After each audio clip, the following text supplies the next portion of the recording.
Lies my teacher told me, Chapter 8, Watching Big Brother. What textbooks teach about the federal government. The historian must have no country, John Quincy Adams. What did you learn in school today, dear little boy of mine? I learned our government must be strong, it is always right and never wrong. That's what I learned in school. What did you learn in school today? Tom Paxton, 1963. We have to face the unpleasant as well as the affirmative side of the human story, including our own story as a nation, our own stories of our peoples. We have got to have the ugly facts in order to protect us from the official view of reality. Bill Moyers. As long as you are convinced you have never done anything, you can never do anything. Malcolm X. To study foreign affairs without putting ourselves into others' shoes is to deal in illusion and to prepare students for a lifelong misunderstanding of our place in the world. Paul Gagnon. Some traditional historians, critics of the new emphasis on social and cultural history, believe that American history textbooks have been seduced from their central narrative, which they see as the story of the American state. Methinks they protest too much.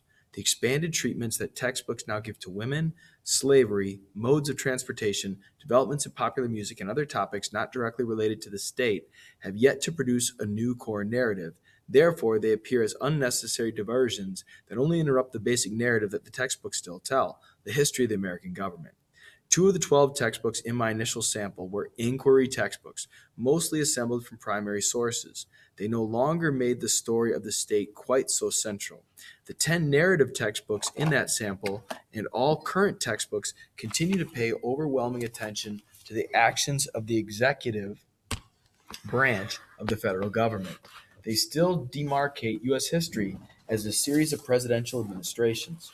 Thus, for instance, Land of Promise grants each president a biographical vignette, even William Henry Harrison, who served for 1 month, but never mentions arguably our greatest composer, Charles Ives, our most influential architect, Frank Lloyd Wright, or our most prominent non-Indian humanitarian, Helen Hunt Jackson. Although textbook authors include more social history than they used to, they still regard the actions and words of the state as incomparably more important than what the American people were doing, listening to, sleeping in, living through, or thinking about. Particularly for the centuries before the Woodrow Wilson administration, this stress on the state is inappropriate because the federal executive was not nearly as important then as now. What story do textbooks tell us about our government? First, they imply that the state we live in today is the state created in 1979, or excuse me, 1789. Textbook authors overlook the possibility that the balance of powers set forth in the Constitution, granting some power to each branch of the federal government, some to the states, and reserving some for individuals, has been decisively altered over the last 200 years. The federal government they picture is still the people's servant, manageable and tractable. Paradoxically, textbooks then underplay the role of non governmental institutions or private citizens in bringing about improvements in the environment, race relations, education, and other social issues. In short, textbook authors portray a heroic state, and like their other heroes, this one is pretty much without blemishes. Such an approach converts textbooks into anti citizenship manuals, handbooks for acquiescence. Perhaps the best way to show textbooks sycophancy is by examining how authors treat the government when its actions have been the least defensible. Let us begin with considerations relating to U.S. foreign policy. College courses in political science generally take one of two approaches when analyzing U.S. actions abroad. Some professors and textbooks are quite critical of what might be called the American Colossus. In this American century, the United States has been the most powerful nation on earth and has typically acted to maintain its hegemony. This view holds that we Americans abandoned our revolutionary ideology long ago, if indeed we ever held one, and now typically act to repress legitimate attempts at self determination of other nations and peoples. The more common is the realpolitik view. George Kennan, for almost half a century, was an architect of and commentator on U.S. foreign policy, provided a succinct statement of this approach in 1948. As head of the policy planning staff of the State Department, Kennan wrote in a now famous memorandum: "We have about 50% of the world's wealth, but only 6.3% of its population. In this situation, we cannot fail to be the object of envy and resentment. Our real test in the coming period is to devise a pattern of relationships which will permit us to maintain this position of disparity. We need not deceive ourselves that we can afford today the luxury of altruism and world benefaction, unreal objectives such as human rights, the raising of living standards, and democratization. Under this view, the historian or political scientist proceeds by identifying American national interests as articulated by policymakers in the past as well as by historians today. Then she analyzes our acts and policies to assess the degree to which they further these interests. High school American history textbooks do not, of course, adopt or even hint at the American Colossus view. Unfortunately, they also admit the realpolitik approach. Instead, they take a strikingly different tack. They see our policies as part of a morality play in which the United States typically acts on behalf of human rights, democracy, and the American way. When Americans have done wrong, according to this view, it has been because others misunderstood us, or perhaps because we misunderstood the situation, but always our motives were good. This approach might be called the international good guy view. Textbooks do not indulge in any direct discussion of what good is or might mean. In Francis Fitzgerald's phrase, textbooks present the United States as a kind of Salvation Army to the rest of the world. In doing so, they echoed the nation our leaders like to present to its citizens, the supremely moral, disinterested peacekeeper, the supremely responsible world citizen. Other countries look to their own interests, said President John F. Kennedy in 1961, pridefully invoking what he termed our obligations around the globe. Only the United States, and we're only 6% of the world's population, bears this kind of burden. Today, this peacekeeping burden has gotten out of hand. The United States now spends more on its armed forces than all the other nations combined and is troops stationed in 144 countries. But under the international good guy interpretation fostered by Kennedy and our textbook authors, these actions become symbols of our altruism rather than our hegemony. Since at least the 1920s, textbook authors have also claimed that the United States is more generous than any other nation in the world in providing foreign aid. The myth was untrue then, it is likewise untrue now. Today, at least 20 European and Arab nations devote much larger proportions of their gross domestic product or total government expenditures to foreign aid than the United States does. The desire to emphasize our humanitarian dealings with the world influences what textbook authors choose to include and omit. All but one of my original 12 textbooks contained at least a paragraph on the Peace Corps, and the tone of these treatments was adoring. The Peace Corps made friends for America everywhere, gushed Life and Liberty. Most recent textbooks agree. A huge success, claims The Americans. Only one book admits any problems. Curing the ills of needy people was not so simple, Borstein and Kelly note. Intelligent young Americans with high ideals seldom had enough knowledge or the skills required.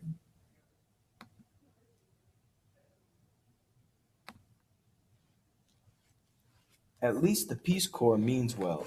More important and often less affable, American exports are the multinational corporations. One multinational alone, International Telephone and Telegraph, which took the lead in prompting our government to destabilize the socialist government of Salvador Allende, had more impact on Chile than all the Peace Corps workers America ever sent to Latin America. The same might be said of Union Carbide in India and United Fruit in Guatemala. By influencing U.S. government policies, other American based multinationals have even more profound effects on other nations. At times, the corporation's influence has been constructive. For example, when President Gerald Ford was trying to persuade Congress to support U.S. military intervention on the behalf of UNITA rebels in Angola's civil war, Gulf Oil lobbied against intervention. Gulf was happily producing oil in partnership with Angola's Marxist government when it found its refineries coming under fire from American arms in the hands of UNITA. At other times, multinationals have persuaded our government to intervene when only their corporate interest, not our national interest, was at stake. All this is a matter of grave potential concern to students who, after graduation, may get sent to fight in a foreign country, partly because U.S. policy has been unduly influenced by some Delaware corporation, Texas Construction Company, or New York Bank, or students may find their jobs eliminated by multinationals that move factories or computer programming to third world countries whose citizens must work for almost nothing. Social scientists used to describe the world as stratified into a wealthy industrialized center and a poor colonized periphery. Some now hold that multinationals and faster modes of transportation and communication have made management the new center, workers at home and abroad the new periphery.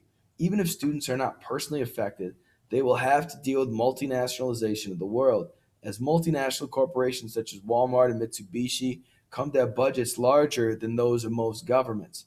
National economies are becoming obsolete. Robert Reich, Secretary of Labor in the Clinton administration, has pointed out the very idea of an American economy is becoming meaningless, as are the notions of American corporation, American capital, American products, and American technology. Multinationals may represent a threat to national autonomy, affecting not only small nations, but also the United States. When Americans try to think through the issues raised by the complex interweaving of our economic and political interests, they will not be helped by what they learn in their American history courses. Most history textbooks do not even mention multinationals.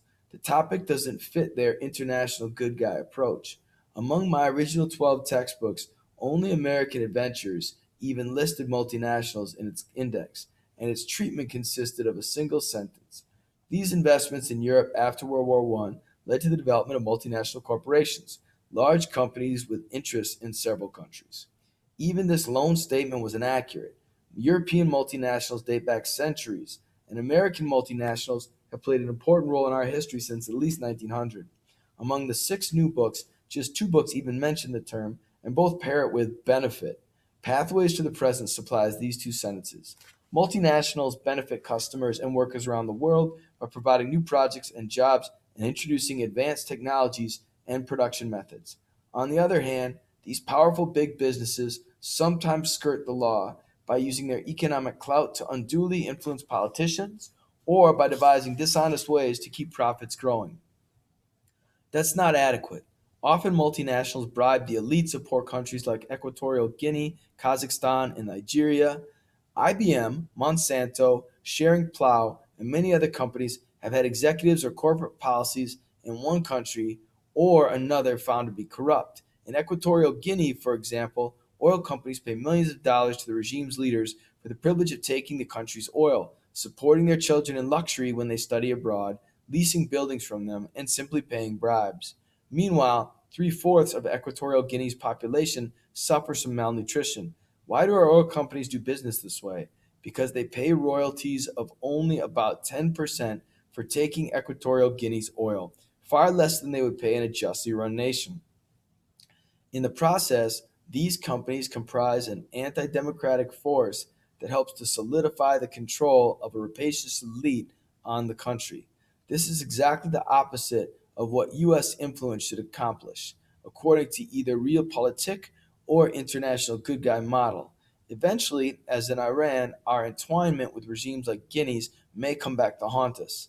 The undue impact of multinationals on governments isn't limited to foreign countries. Textbooks need to discuss their influence on U.S. foreign policy, beginning with perhaps the administration of Woodrow Wilson. Pressure from First National Bank of New York helped prompt Wilson's intervention in Haiti, for example. After Russia's new communist government nationalized all petroleum assets, Standard Oil of New Jersey was the major impetus behind the U.S. invasion of Russia in 1918, according to historian Barry Weisenberg. Textbooks mystify these circumstances, however. The closest, they come to telling the story of economic influences on our foreign policy is in passages such as this from the current American pageant. Hoping to head off trouble, Washington urged Wall Street bankers to pump dollars into the financial vacuums in Honduras and Haiti to keep out foreign funds. The United States, under the Monroe Doctrine, would not permit foreign nations to intervene and consequently felt obliged or obligated to put its money where its mouth was to prevent economic and political instability. Evidently, even our financial interventions were humanitarian. The authors of Pageant could use a shot of realism supplied by former Marine Corps General Smedley D. Butler, whose 1931 statement has become famous. I helped make Mexico safe for American oil interests in 1914. I helped make Haiti and Cuba a decent place for the National City Bank Boys to collect revenue in. I helped purify Nicaragua for the International Banking House of Brown Brothers. I brought light to the Dominican Republic for the American sugar interests in 1916. I helped make Honduras right for American fruit companies in 1903. Looking back on it, I might have given Al Capone a few hints. Business influence on U.S. foreign policy did not start with Woodrow Wilson's administration. Josh A. Hobson in his 1903 book, Imperialism, described a constantly growing tendency of the wealthy class to use their political power as citizens of the state to interfere with the political condition of those states where they have an industrial stake. Nor did such influence end with Wilson. Jonathan Kitney's fine book, Endless Enemies, cites various distortions of U.S. foreign policy owing to specific economic interests of individual corporations and or to misconceived ideological interests of U.S. foreign policy planners. Whitney points out that during the entire period from 1953 to 1977, the people in charge of U.S. foreign policy were all on the Rockefeller family payroll. Dean Rusk and Henry Kissinger, who ran our foreign policy from 1961 to 1977, were dependent on Rockefeller payments for their very solvency. Nonetheless, no textbook ever mentions the influence of multinationals on U.S. policy. This is the case not necessarily because textbook authors are afraid of offending multinationals, but because they never discuss any influence on U.S. policy. Rather, they present our governmental policies as rational humanitarian responses to trying situations, and they do not seek to penetrate the surface of the government's own explanations of its actions. Having ignored why the federal government acts as it does, textbooks proceed to ignore much of what the government does. Textbook authors portray the U.S. government's actions as agreeable and nice, even when U.S. government officials have admitted motives and intentions of quite a different nature. Among the less savory examples are various attempts by U.S. officials and agencies to assassinate leaders or bring down governments of other countries. The United States has indulged in activities of this sort at least since the Wilson administration, which hired two Japanese Mexicans to try to poison Pancho Villa. I surveyed all 18 textbooks to see how they treated six more recent U.S. attempts to subvert foreign governments, to ensure that the events were adequately covered in historical literature. I examined only incidents that occurred before 1973, well before any of these textbooks went to press. The episodes are our assistance to the Shah's faction in Iran deposing Prime Minister Masagda and returning the Shah to the throne in 53, our role in bringing down the elected government of Guatemala in 1954, our rigging of the 1957 election in Lebanon, which entrenched the Christians on top and led to the Muslim revolt and civil war the next year, our involvement in the assassination of Patrice Lumumba of Zaire in 1961, our repeated attempts to murder Premier Fidel Castro and bring down his government by terror and sabotage, and our role in bringing down the elected government of Chile in 1973. The U.S. government calls actions such as these state-sponsored terrorism when other countries do them to us. We would be indignant to learn of Cuban or Libyan attempts to influence our politics or to stabilize our economy. Our government expressed outrage at Iraq's Saddam Hussein for allegedly trying to arrange the assassination of former President George H.W. Bush when he visited Kuwait in 1993 and retaliated with a bombing attack on Baghdad. Yet the United States has repeatedly orchestrated similar assassination attempts. Our review begins auspiciously. 8 of the 12 textbooks I reviewed for the first edition of Lies omitted all mention of the CIA coup that put the Shah, Mohammad Reza Pahlavi, in power in Iran in 1953. All 6 new books do tell of our overthrow of Masagda. The American pageant provides this account. The government of Iran, supposedly influenced by the Kremlin, began to resist the power of gigantic Western companies that controlled Iranian petroleum. In response, the CIA helped to engineer a coup in 1953 that installed the youthful Shah of Iran, Mohammad Reza Pahlavi, as a kind of dictator. Though successful in the short run in securing Iranian oil for the West, the American intervention left a bitter legacy of resentment among many Iranians. These sentences do give students some means for understanding why Iranians took over the American embassy in 1979, imprisoning its occupants for more than a year. Iran's continuing hostility to U.S. policies in the Middle East may explain why textbooks now cover our provocative actions there more fully. Unfortunately, other than about Iran, textbooks have not improved in their treatment of our foreign adventures. In Guatemala in 1944, college students, urban workers, and members of Guatemala's middle class joined to overthrow a dictator and set up a democratic government.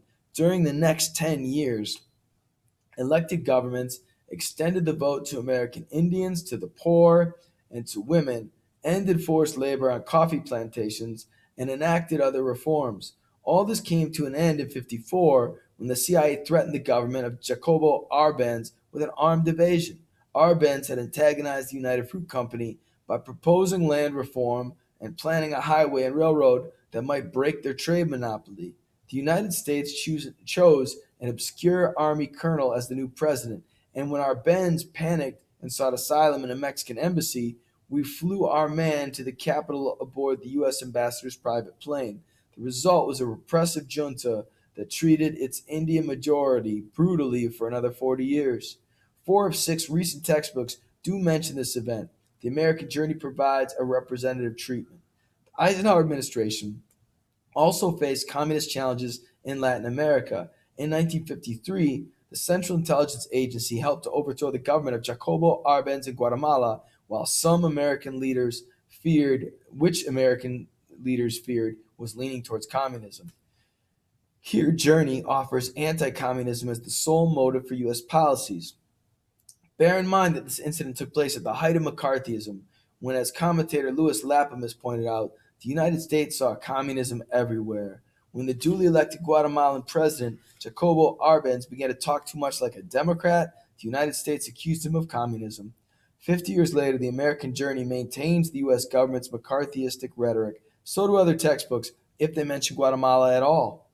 Not one textbook includes a word about how the United States helped the Christians in Lebanon fix the 1957 parliamentary election in then that tenuously balanced country. The next year, denied a fair share of power by electoral means, the Muslims took to armed combat, and President Eisenhower sent in the Marines on the Christians' behalf. 8 of 18 books discuss the 1958 intervention. Land of Promise offers the fullest treatment. Next, chaos broke out in Lebanon, and the Lebanese president, Camille Chamoun, fearing a leftist coup, asked for American help. Although reluctant to interfere, in July of 1958, Eisenhower sent 15,000 United States Marines into Lebanon. Order was soon restored, and the Marines were withdrawn. This is standard textbook rhetoric. Chaos seems always to be breaking out or about to break out, and Americans intervene only reluctantly. Other than communism, chaos is what the textbooks usually offer to explain the actions of the other side. The recent edition of American Pageant relies on the older explanation, communism. Both Egyptian and communist plottings threatened to engulf Western-oriented Lebanon. After its president had called for aid under the Eisenhower Doctrine, the United States boldly landed several thousand troops and helped restore order without taking a single life. But communism was never a significant factor in Lebanon and in other countries. It often offers no better explanation than chaos. Quinty points out that the United States has often behaved so badly in the Third World that some governments and independence movements saw no alternative but to turn to the USSR. Since textbook authors are unwilling to criticize the U.S. government, they present opponents of the United States that are not intelligible. This only misleads and mystifies students. Only by disclosing our actions can textbooks provide readers with rational accounts of our adversaries. Promise goes on to tell the happy results of our interventions. Although there was no immediate communist threat to Cuba, Eisenhower demonstrated that the United States could react quickly. As a result, tensions in the region receded. In reality, the civil war in Lebanon broke out again in 1975, with mounting destruction in Beirut and throughout the nation. In 1983, a whole lot of chaos broke out, so President Reagan sent in our Marines again. A truck bomb then killed 241 Marines in their barracks, prompting Reagan to withdraw the rest. Several textbooks tell this event, but not one offers students anything of substance about the continuity of conflict in Lebanon or our role in causing it.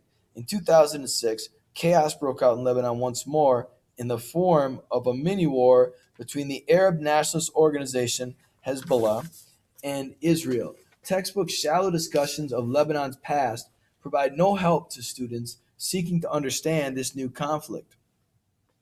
Zaire, or the Congo, appears in the index of just two older textbooks, Triumph of the American Nation and the 1991 edition of American Pageant. Neither book mentions that the CIA urged the assassination of Patrice Lumumba in 1961. Pageant offered an accurate account of the beginning of the strife.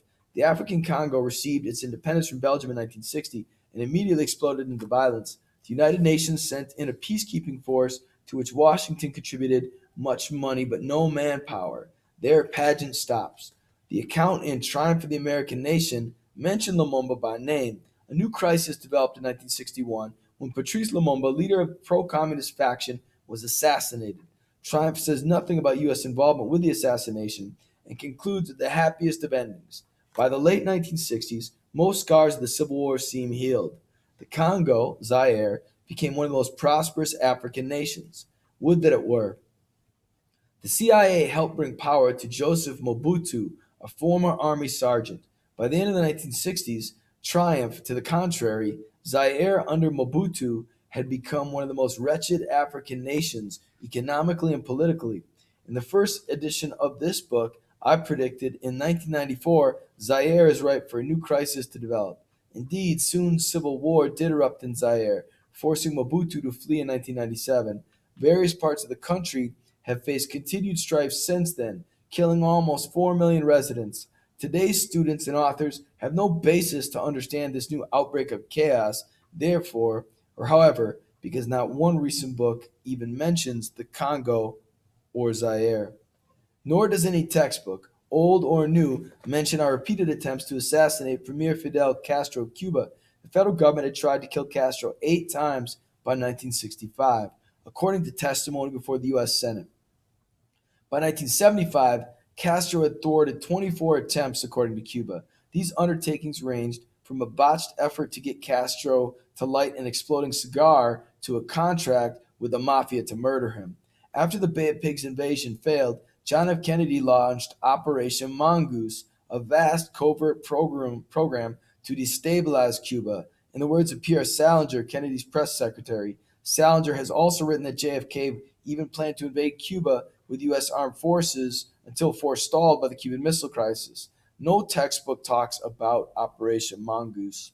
Authors' silence about our attempts to assassinate Castro undermines their treatments of the assassination of JFK. Since Kennedy probably ordered several of the earlier attempts on Castro's life personally, including a mafia contract, Kennedy's own assassination might be explained as a revenge slaying. Of course, Lee Harvey Oswald may have killed Kennedy on his own, and Jack Ruby may have killed Oswald on his own. Because no textbook tells how Kennedy tried to kill Castro, however, none can logically suggest a Cuban or mafia connection to discussing Kennedy's death. Instead, authors limit themselves to vague statements like this from Pathways to the Present. Some investigations support the theory that Oswald was involved in a larger conspiracy and that he was killed in order to protect others who had helped plan Kennedy's murder. Undaunted by its failures in Cuba, the CIA turned its attention farther south. Only 6 of 18 textbooks even mention Chile. President Nixon helped the Chilean army overthrow Chile's elected government because he did not like its radical socialist policies. Life and Liberty says bluntly, this single sentence, which is all that Life and Liberty offers, lies buried in a section about President Carter's human rights record, but it is the best account in any textbook. 2 recent books, The American Journey and Holt, American Nation, echo Life and Liberty less bluntly. 3 books leave the matter of America's involvement, which is not a question at all, up in the air. The other 12 leave it out entirely. Why leave out our involvement open to question? Historians knew that the CIA had earlier joined with ITT to try to defeat Allende in the 1970 elections. Failing this, the United States sought to disrupt the Chilean economy and bring down Allende's government.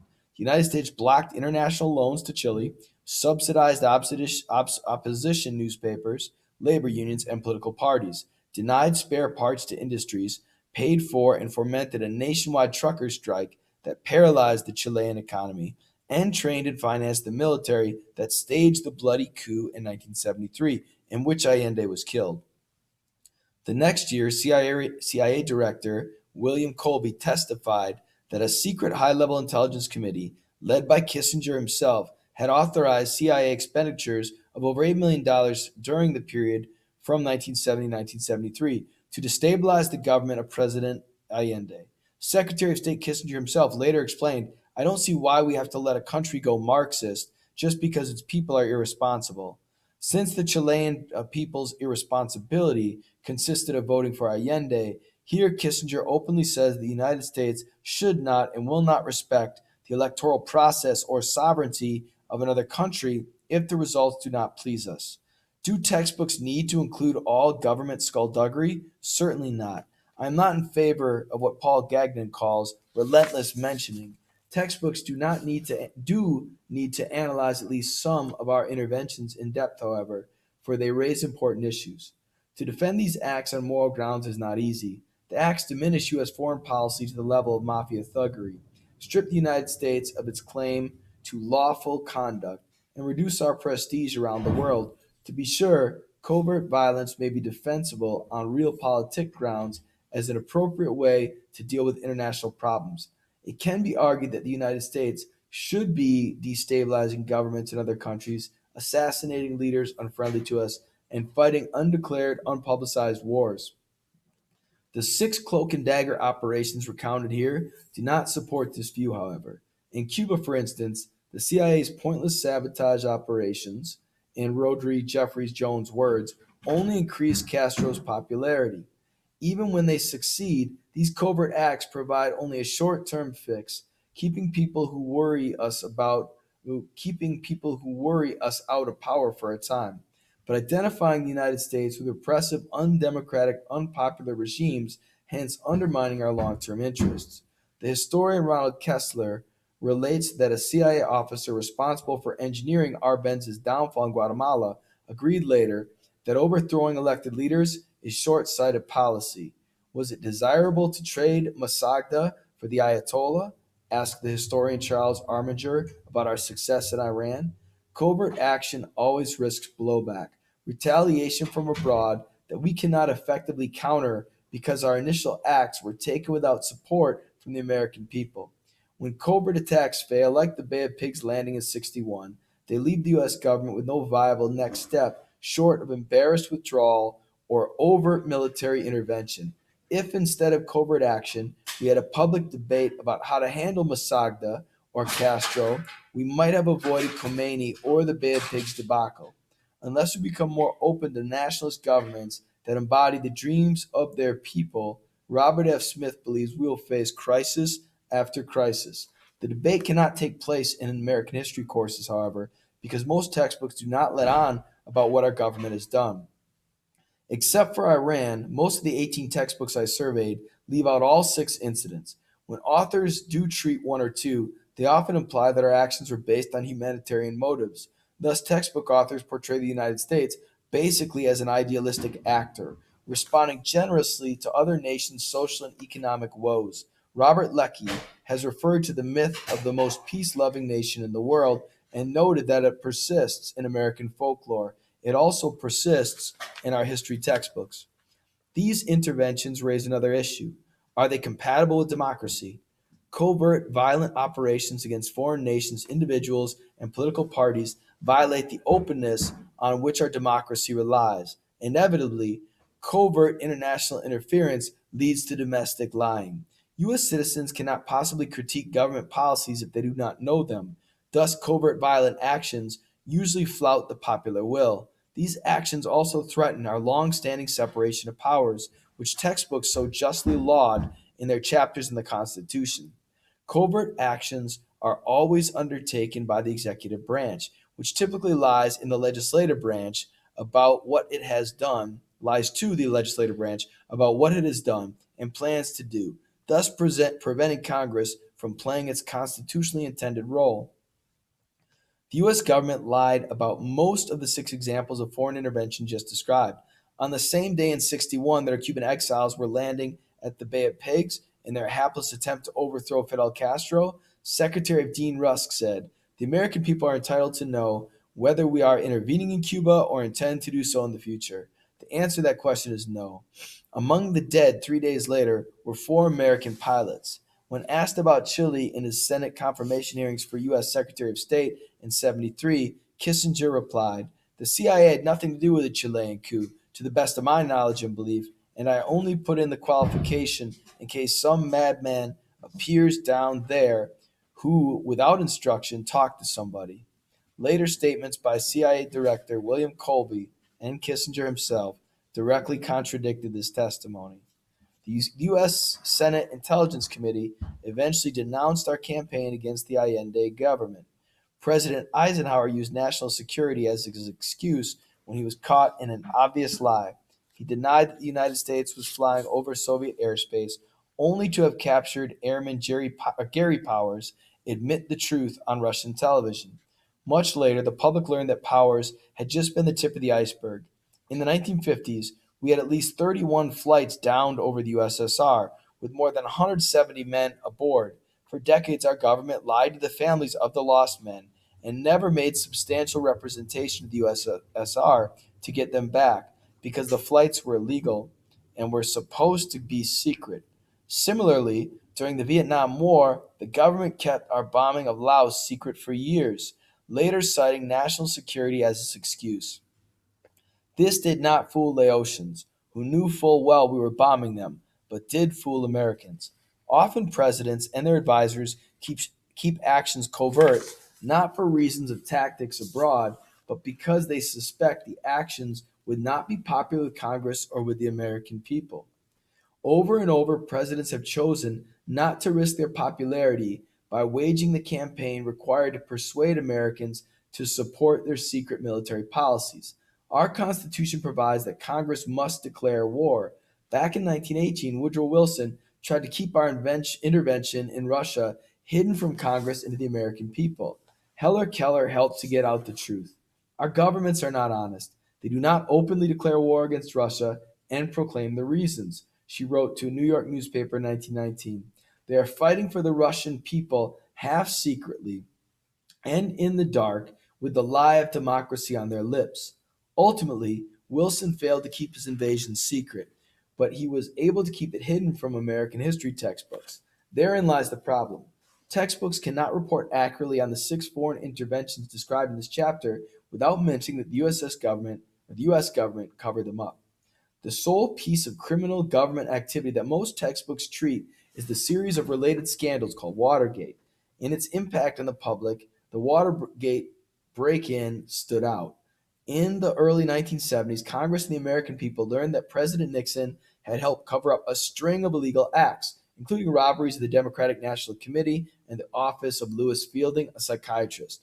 Nixon also tried with some success to use the IRS, the FBI, the CIA, and various regulatory agencies to inspire fear in the hearts of his enemies' list of people who had dared to oppose his policies or his reelection.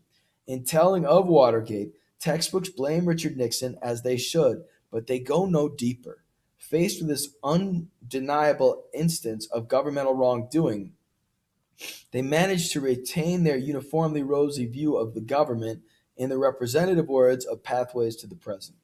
Many Americans lost a great deal of faith and trust in their government. However, the scandal also proved that the strength in the nation's constitutional system, especially its balance of powers. When the members of the executive branch violated the law instead of enforcing it, the judicial and legislative branches of government stepped in and stopped them. Getting rid of Richard Nixon did not solve the problem, however, because the problem is structural, stemming from the vastly increased power of the federal executive bureaucracy. Indeed, in some ways, the Iran-Contra scandal of the Reagan and first Bush administrations, a web of secret legal and illegal acts involving the president, vice president, cabinet members, special operatives such as Oliver North, and government officials in Israel, Iran, Brunei, and elsewhere, showed an executive branch more out of control than Nixon's. Textbooks failed to put Watergate into this perspective. It is part of their author's apparent program to whitewash the federal government so that school children will respect it. Since the structural problem in the government has not gone away, it is likely that students will again, in their adult lives, face an all out of control federal executive pursuing criminal, clandestine, foreign, and domestic policies. Indeed, some have argued that the Bush II administration's post 9/11 behavior amounts to just that. To the extent that their understanding of the government comes from their American history course, students will be shocked by these events and unprepared to think about them. Our country may she always be in the right, toasted Stephen Decatur in 1816, but our country, right or wrong. Educators and textbook authors seem to want to inculcate the next generation into blind allegiance to our country. Going a step beyond Decatur, textbook analyses fail to assess our actions abroad according to either a standard of right and wrong or realpolitik. Instead, textbooks merely assume that the government tried to do the right thing. Citizens who embrace the textbook view would presumably support any intervention, armed or otherwise, and any policy protective of our legitimate national interests or not, because they would be persuaded that all our policies and interventions are on behalf of humanitarian aims. They could never credit our enemies with equal humanity. This international good guy approach is educationally dysfunctional. If we seek citizens who are able to think rationally about American foreign policy, to the citizen raised on textbook platitudes, George Kennan's realpolitik may be painful to contemplate. Under the thrall of the America the good guy archetype, we expect more from our country. But Kennan describes how nations actually behave. We would not risk the decline of democracy and the end of Western civilization if we simply let students see a realistic description and analysis of foreign policies. Doing so would also help close the embarrassing gap between high school textbooks say about American foreign policy and how their big brothers, college textbooks, and political science courses treat the subject. When high school history textbooks turn to internal affairs of the U.S. government, the books again part company with political scientists. A large chunk of introductory political science coursework is devoted to analyzing the various forces that influence our government's domestic policies. High school American history textbooks simply credit the government for most of what gets done. This is not surprising, for when authors idealize the federal government, perforce they also distort the real dynamic between the governed and the government. It is particularly upsetting to watch this happen in the field of civil rights, where the courageous acts of thousands of citizens in the 1960s entreated and even forced the government to act. Between 1960 and 1968, the civil rights movement repeatedly appealed to the federal government for protection and for implementation of federal law, including the 14th Amendment and other laws passed during Reconstruction, especially during the Kennedy administration. Governmental response was woefully inadequate. In Mississippi, movement offices displayed this bitter rejoinder. There is a street in Itta Bena called Freedom. There's a town in Mississippi called Liberty. There's a department in Washington called Justice. The Federal Bureau of Investigation's response to the movement's call was particularly important. Since the FBI is the premier national law enforcement agency, the Bureau had a long and unfortunate history of antagonism toward African Americans. J. Edgar Hoover and the agency that became the FBI got their start investigating alleged communists during the Woodrow Wilson administration. Although the last 4 years of that administration saw more anti-black race riots than any other time in our history. Wilson had agents focus on gathering intelligence on African Americans, not on white Americans who were violating black civil rights. Hoover explained the anti-black race riot of 1919 in Washington, D.C. as due to numerous assaults committed by African Americans upon white women. In that year, the agency institutionalized its surveillance of black organizations, not white organizations, like the Ku Klux Klan. In the Bureau's early years, there were a few black agents, but by the 1930s, Hoover had weeded out all but two. By the early 1960s, the FBI had not a single black officer, although Hoover tried to claim it did by counting his chauffeurs. FBI agents in the South were mostly white Southerners who cared what their white Southern neighbors thought of them and were themselves sometimes white supremacists. And although the next complaint is reminiscent of the diner who protested that the soup was terrible and there wasn't enough of it, the Bureau had far too few agents in the South. In Mississippi, it had no office at all and relied for its initial reports on local sheriffs and police chiefs, often precisely the people for whom the civil rights movement sought protection. Even in the 1960s, Hoover remained an avowed white supremacist who thought the 1954 Supreme Court decision outlawing racial segregation in Brown v. Board of Education was a terrible error. He helped Kentucky prosecute a Caucasian civil rights leader, Carl Braden, for selling a house in a white neighborhood to a black family. In August 1963, Hoover initiated a campaign to destroy Martin Luther King Jr. and the civil rights movement with the approval of Attorney General Robert F. Kennedy. He tapped the telephones of King's associates, bugged King's hotel rooms, and made tape recordings of King's conversations with and about women. The FBI then passed on the lurid details, including photographs, transcripts, and tapes, to Senator Strom Thurmond and other white supremacists, reporters, labor leaders, foundation administrators, and of course, the president. In 1964, a high FBI administrator sent a tape recording of King having sex, along with an anonymous note saying that King kill himself, to the office of King's organization, the SCLC. The FBI must have known that the incident might not actually persuade King to commit suicide. The Bureau's intention was apparently to get Coretta Scott King to divorce her husband or to blackmail King into abandoning the civil rights movement. The FBI tried to sabotage receptions in King's honor when he traveled to Europe to claim the Nobel Peace Prize. However, Hoover called King the most notorious liar in the country and tried to prove that the SCLC was infested with communists. King wasn't the only target. Hoover also passed on disinformation about the Mississippi Summer Project, other civil rights organizations such as CORE and SNCC, and other civil rights leaders, including Jesse Jackson. At the same time, the FBI refused to pass on to King information about death threats to him.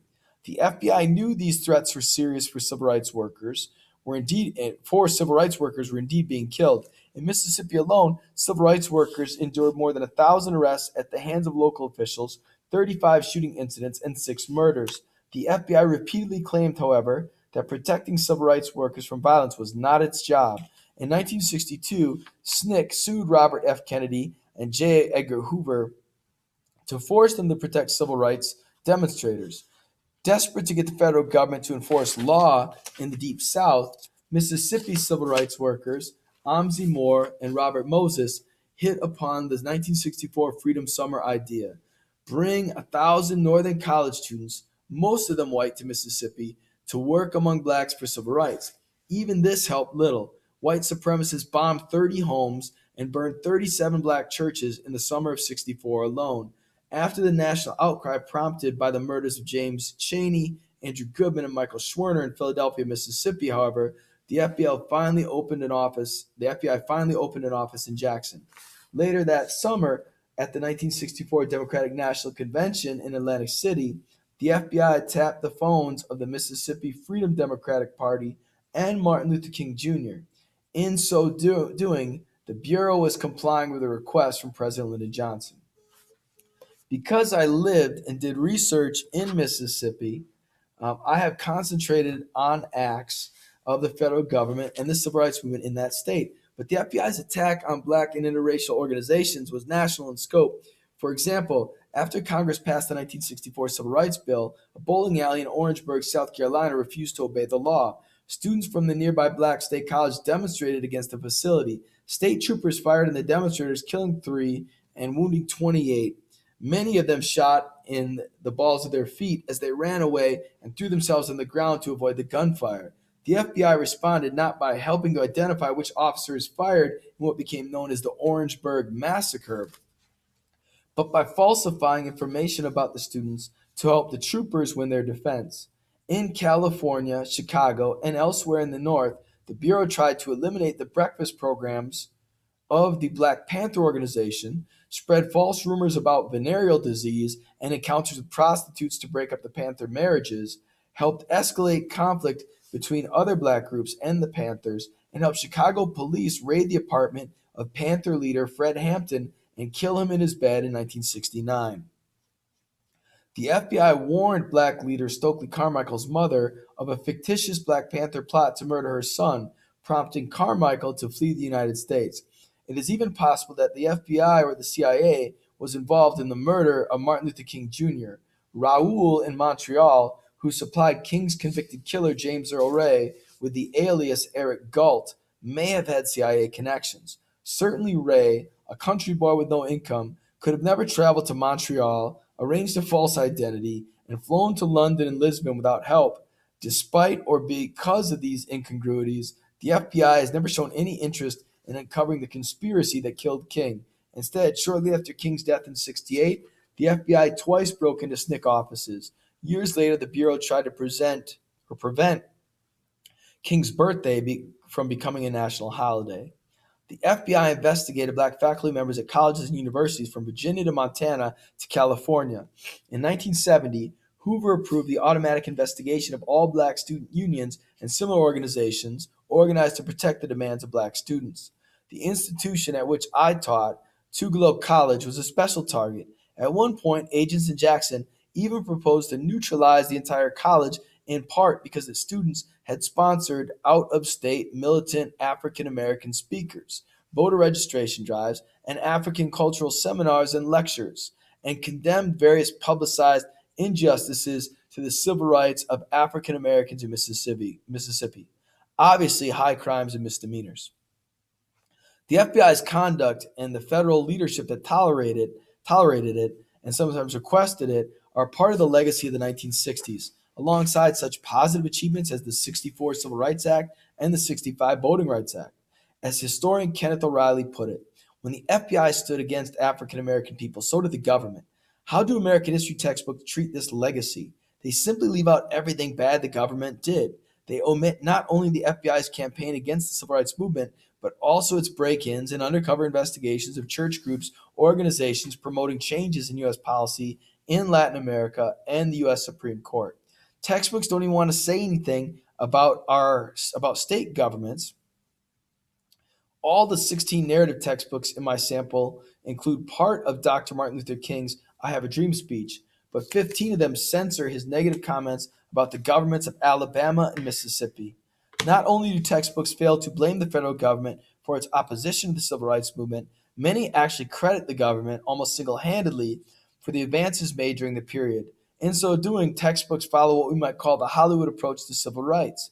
To date, Hollywood's main feature film on the movement is Alan Parker's Mississippi Burning. In that movie, the three civil rights workers get killed in the first 5 minutes.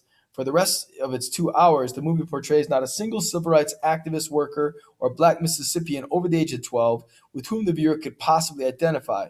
Instead, Parker concocts two fictional white FBI agents who play out the good cop, bad cop formula and in the process double-handedly solve the murders. In reality, that is, in the real story on which the movie is based, supporters of the civil rights movement, including Michael Schwerner's widow, Rita, and every white Northern friend the movement could muster, pressured Congress and the executive branch of the federal government to force the FBI to open a Mississippi office and make bringing the murders to justice a priority. Meanwhile, Hoover tapped Schwerner's father's telephone to see if he might be a communist. Everyone in eastern Mississippi knew for weeks who had committed the murder and that the Neshoba County Sheriff Deputy who was involved. No innovative police work was required. The FBI finally apprehended the conspirators after bribing one of them with $30,000 to testify against the others. The 12 textbooks I studied for the first edition of this book offered a Parker-like analysis of the entire civil rights movement. Like the arrests of the Mississippi Klansmen, advances in civil rights were simply a result of good government. Federal initiative in itself explained such milestones as the Civil Rights Act of '64 and the Voting Rights Act of '65. John F. Kennedy proposed them. Lyndon Baines Johnson passed them through Congress, and thus we have them today. Or, in the immortal passive voice of American history, another civil rights measure, the Voting Rights Act, was passed. Several textbooks even reversed the time order, putting the bills first, the civil rights movement later. Challenge of Freedom provided a typical treatment. President Kennedy and his administration responded to the call for racial equality. In June 1963, The president asked for congressional action on far-reaching equal rights laws. Following the president's example, thousands of Americans became involved in the equal rights movement as well. In August 63, more than 200,000 people took part in a march on Washington, D.C. This account reverses leader and led. In reality, Kennedy initially tried to stop the march and sent his vice president to Norway to keep him from it because he felt Lyndon Johnson was too pro-civil rights. Even Arthur Schlesinger Jr., a Kennedy partisan, has dryly noted that the best spirit of Kennedy was largely absent from the racial deliberations of his presidency. The damage is not localized to the unfounded boost textbook give to Kennedy's reputation.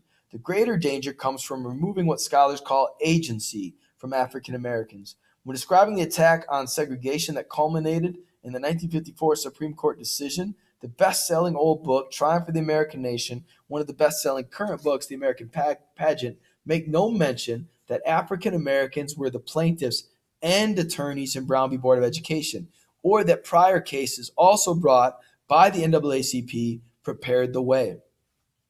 The latest pageant actually claims that the Kennedys, Jack and Robert, prodded SNCC and other civil rights groups to register African Americans to vote.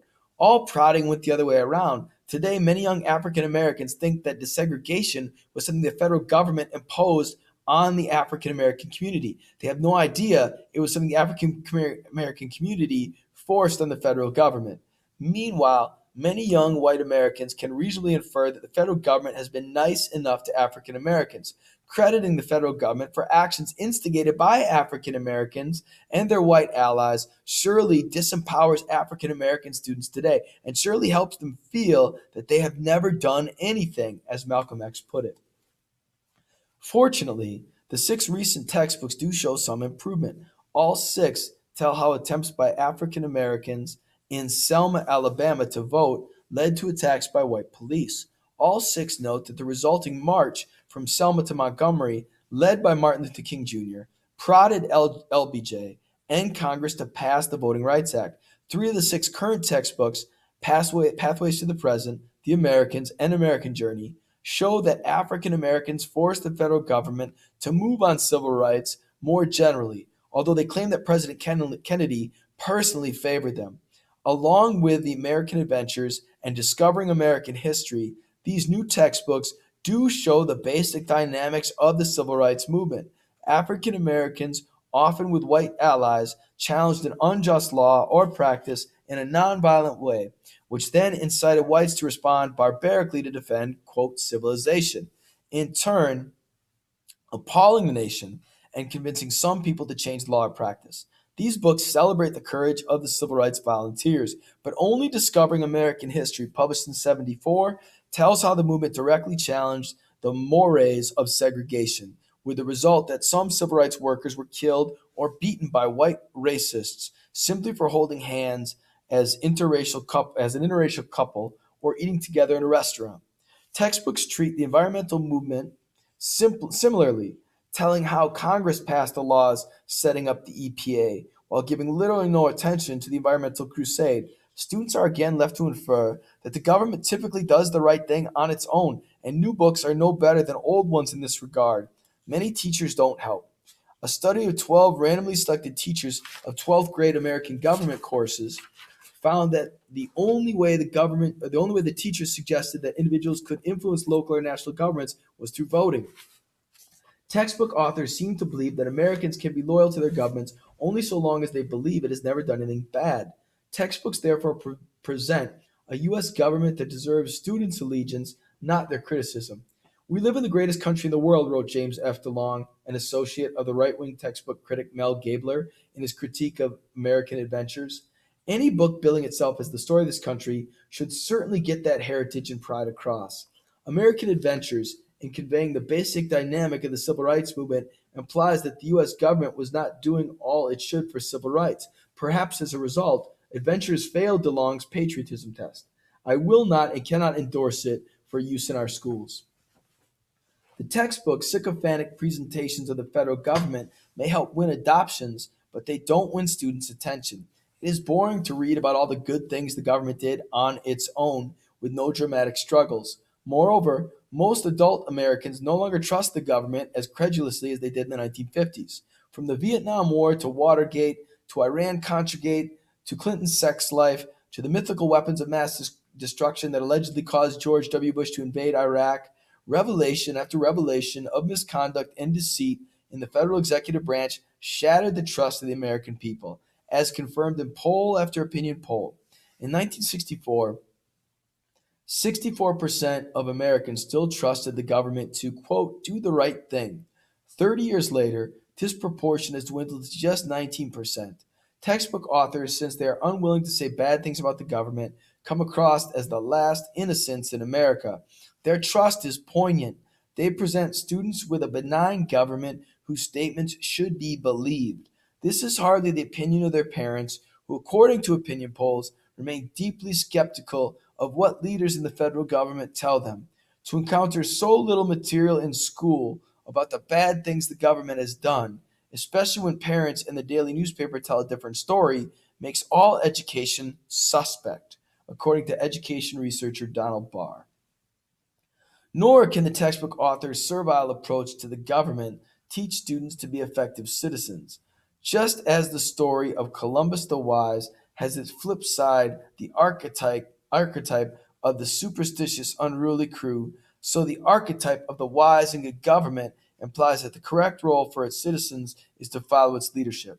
Without pushing the point too far, it does seem that many non-democratic states, from the Third Reich to Central African Empire to the Democratic People's Republic of North Korea, have had citizens who gave their governments too much rather than too little allegiance. The United States, on the other hand, has been blessed with dissenters. Some of these dissenters have had to flee the country. Since 1776, Canada has provided a refuge for Americans who disagree with the policies of the U.S. government. From Tories who fled harassment during and after the Revolution, to free African Americans who sought haven from the Dred Scott ruling, to young men of draftable age who opposed the Vietnam War. No textbook mentions the Canadian role because no textbook portrays a U.S. government that might ever merit such principled opposition. Certainly, many political scientists and historians in the United States suggest that governmental actions are a greater threat to democracy than citizen disloyalty. Many worry that the dominance of the executive branch has eroded the checks and balances built into the Constitution. Some analysts also believe that the might of the federal government vis-a-vis the state governments has made a mockery of federalism. From the Woodrow Wilson administration until now, the federal executive has grown ever stronger and now looms as by far our nation's largest employer. In the last 50 years, the power of the CIA, the National Security Council, and other covert agencies has grown to become, in some eyes, a fearsome fourth branch of government. Threats to democracy abound when officials in the FBI, the CIA, the State Department, and other institutions of government determine not only our policies, but also what the people and the Congress need to know about them. By downplaying covert and illegal acts by the government, textbook authors narcoticize students from thinking about such issues as the increasing dominance and secrecy of the executive branch.